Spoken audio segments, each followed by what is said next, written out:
అందరికీ ఆరోగ్యం ప్రేక్షకులకి నమస్కారం. ఈ ఎపిసోడ్లో మనం జలుబు దగ్గు సమస్యకి సూర్యముద్ర ఏ విధంగా చేయాలో తెలుసుకోబోతున్నాం. ముఖ్యంగా ఈ చలికాలం వచ్చిందంటే చల్లగాలికి చల్లదనానికి ఈ వాతావరణంలో కలిగినటువంటి కొన్ని మార్పులకి చాలామందిని ఈ జలుబు దగ్గు సమస్య అనేటటువంటిది బాధిస్తూ ఉంటుంది.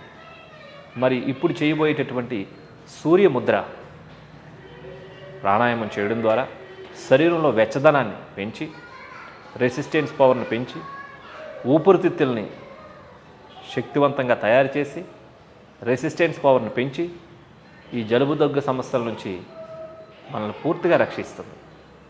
ఇప్పుడు ఆ సూర్యముద్ర ఏ విధంగా చేయాలో చేసి చూద్దాం. జలుబు దగ్గుకి సూర్యముద్ర. ఈ సూర్యముద్రని పద్మాసనంలో కానీ వజ్రాసనంలో కానీ వీలు లేకుంటే సుఖాసనంలో కూడా కూర్చొని చేయవచ్చు. ముందుగా రెండు అరచేతులు ఆకాశం వైపు చూస్తున్న విధంగా మోకాళ్ళపైన విశ్రాంతిగా ఉంచుకోవాలి. ఇప్పుడు ఉంగరపు వేలు యొక్క చివరి భాగాన్ని అరిచేతిలోనికి తాకించాలి.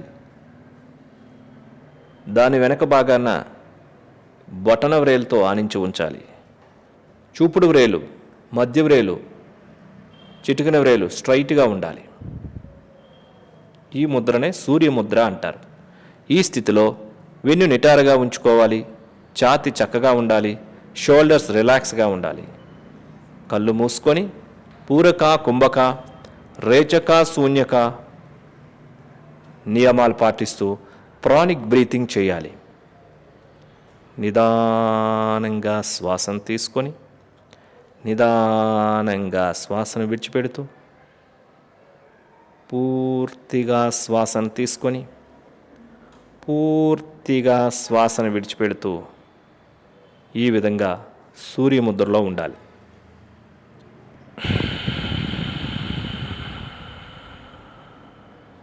శ్వాసను విడిచిపెట్టిన తర్వాత ఆపండి. ముద్రను రిలీజ్ చేయండి. కళ్ళు తెరవండి. చూసారు కదండి, ఈ సూర్యముద్రని చలికాలంలో గనక చేసినట్లయితే చలి ప్రభావం మన మీద ఏ రకమైనటువంటి ప్రభావాన్ని చూపలేదు. శరీరంలో వెచ్చదనాన్ని పెంచుతుంది.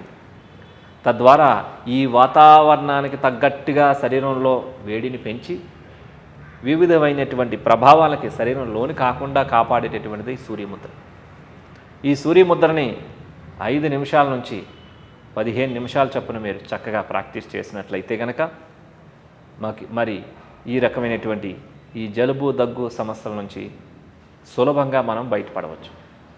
చూశారు కదండి, మరి అందరికీ ఆరోగ్యం సంస్థ ద్వారా ఈ యోగ సాధన అందరూ కూడా చేసి అందరూ ఆరోగ్యంగా ఉండాలని కోరుకుంటున్నాం. నమస్కారం.